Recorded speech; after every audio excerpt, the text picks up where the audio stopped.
Hey, what's going on, you guys? Synth here, and I'm bringing another figure review, and this time I'm bringing you actually 90s X-Men Professor Xavier with hover chair and everything. My god, dude. So glad I got him for a great price. The box came in really damaged, but it doesn't matter to me because I'm going to throw out this box.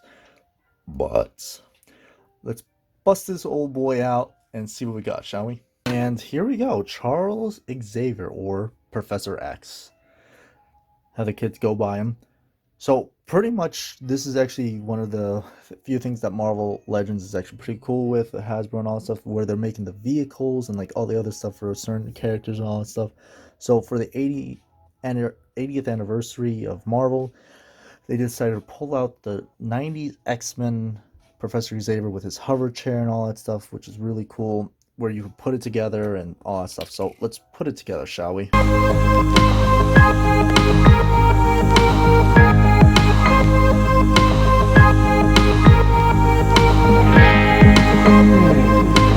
And there we go. My god, his chair is huge.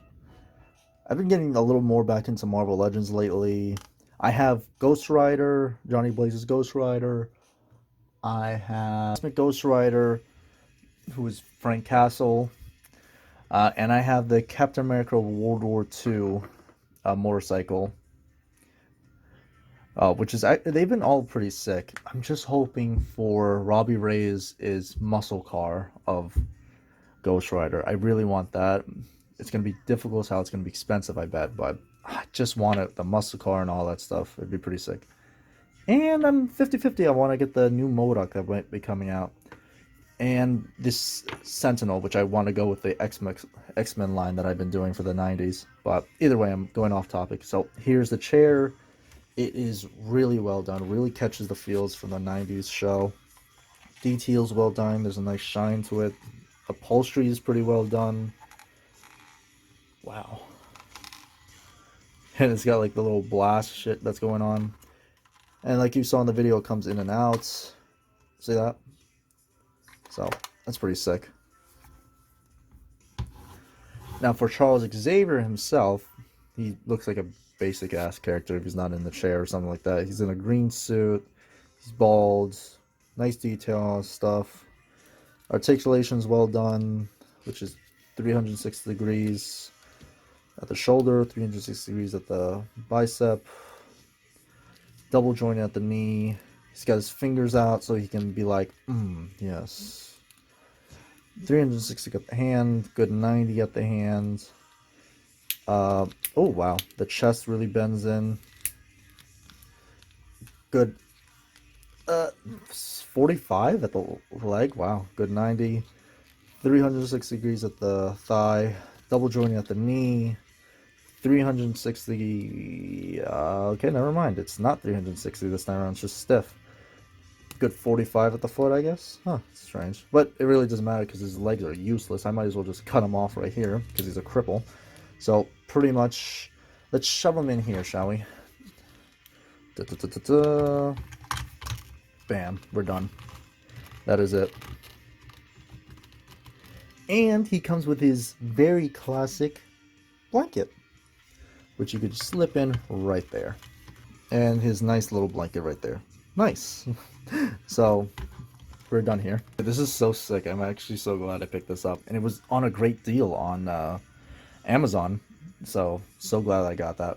And of course, Professor X is not just a telepath by himself. He is also an Omega level mutant with his powers with Cerebro, which is cool, and it shows off the mystic and psychic abilities that he has, which is actually pretty interesting. So you could take this off too and just have the helmet, which is pretty sick. So let's put that there.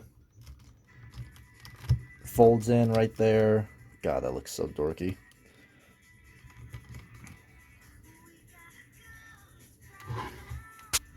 There we go. See? Or if you want to just leave it there, we could just put it on. It goes right in. Bam. But in all honesty, I might leave him without the helmet because he kind of looks dorky with it. But either way, that's not bad. I would say articulation, no, not articulation, the accessories, but this is literally everything right there. So The only thing it comes with is a Build-A-Figure of this creature. I remember the name, but I remember this character, but I don't remember the name at all. Glasses come off pretty easily, so be careful of that. I have no clue what this is. DM me in my descriptions on who this hell this is. I might figure this out in a second, but who knows. Nice detail. But that's really about it. So let's check out the box he came in, shall we? Here we go. Marvel Legends Series X-Men. God, I can already hear the theme right now. So 80th anniversary, which is cool, is that they have the entire cast from the 90s characters right there. They have Jubilee, Beast, Storm, Wolverine, Cyclops, Rogue, and Jean Grey, but they call her Miss Marvel and all that stuff, which is weird. And then, oh, you have Charles Xavier really on the side. And I'm pretty sure Gambit. Yep, Gambit's on that side too. My God, the classic. So we have Charles Xavier on the side, Charles Xavier on the side, the X-Men logo. On the back, we have right here, Charles Xavier. Wait a minute. Hold up. I'm noticing something right there. What is that? So there's more to this chair than I thought. They're movable. What? Oh my God. So he's got his little techno computer going on, so you can slide that in and out. Oh my God, that's pretty sick. He has it for both. Holy crap, I didn't even notice. Yo, the things you learn. That's pretty sick.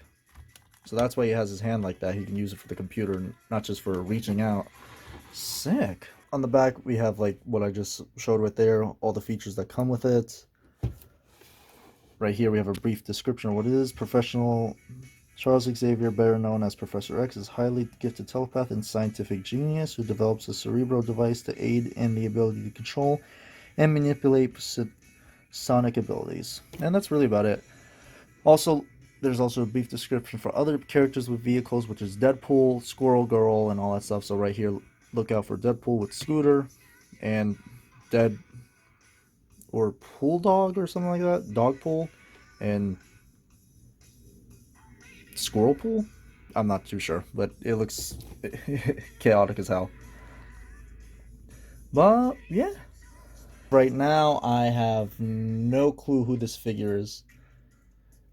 Who the head is does not explain. Maybe I'll look it up later. Who knows?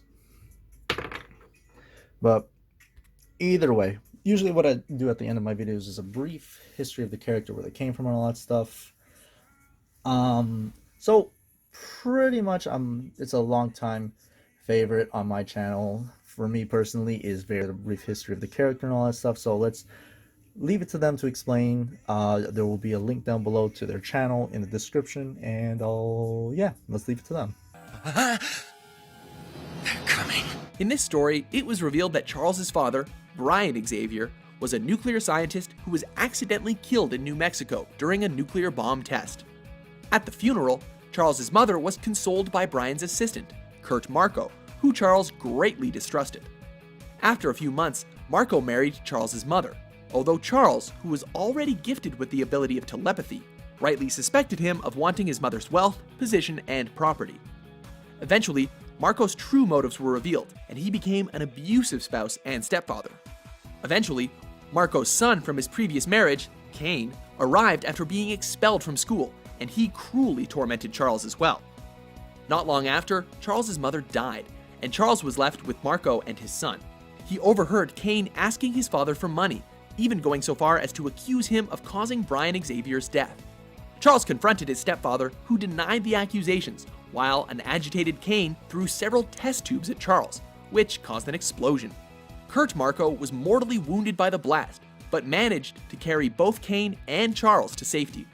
As he lay dying, he promised Charles that his father's death was truly an accident. Not long after his stepfather's death, Charles began discovering more of his mutant abilities, which caused him to lose his hair while he was still a teenager. Despite this inconvenience, Charles's powers allowed him to excel in the classroom, on the football field, and on the track. Charles would eventually found a school for all mutants to attend. Anonymity is a mutant's first defense against the world's hostility. Hey, no cowards! To the public, we're merely a school for gifted youngsters. After realizing that humans had discovered the presence of mutants and noticing that a strong anti-mutant sentiment was emerging, Charles decided that he needed to act. Using his mental powers to enter the FBI headquarters, Charles convinced two agents that the persecution of mutants was wrong and offered to track down all of the mutants in the United States. One of the first mutants Charles found was Scott Summers, aka Cyclops. Charles convinced Cyclops to come with him to his new mansion, where he became the first member of the X-Men. Cyclops, Storm, and Jean were some of my first students. I protected them, taught them to control their powers, and in time, teach others to do the same. It wasn't until 1966's X-Men number 20 that we learned how Charles lost the use of his legs. While preparing for a fight with the evil alien menace Lucifer, Charles revealed to Jean Grey how his first encounter with the alien resulted in him becoming a paraplegic. Some time ago, Charles had visited a mysteriously walled city in the Himalayas, where he began to suspect that the people living there were under the control of a sinister being. Using his telepathic abilities to infiltrate the city, Charles discovered that its residents lived in fear of its ruler, and he convinced them to storm the palace. After successfully capturing the palace, Charles decided to confront this evil dictator on his own. Unbeknownst to Charles, however, this dictator was in fact an alien known as Lucifer, and he had set a trap. When confronted by Xavier, Lucifer flicked a switch, and a large concrete slab fell on Charles, crushing his legs. I can't feel my legs. I can't feel my legs.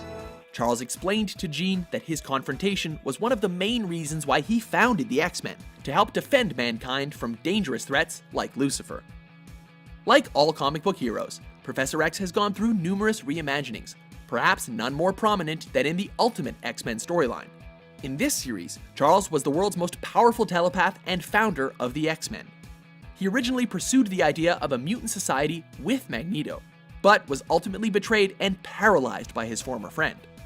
Just like in the original continuity, in this storyline, Charles and the X-Men frequently come into conflict with Magneto and other villainous forces. The war is still coming, Charles, and I intend to fight it. As a telepath, Professor X has a wide range of powers, including the ability to read people's thoughts and to project his own thoughts into other people's minds.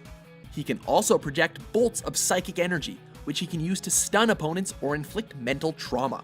One of his most important powers, however, is the ability to find any mutant in the world through Cerebro, a large machine that amplifies his powers. This device amplifies my power, allowing me to locate mutants across great distances.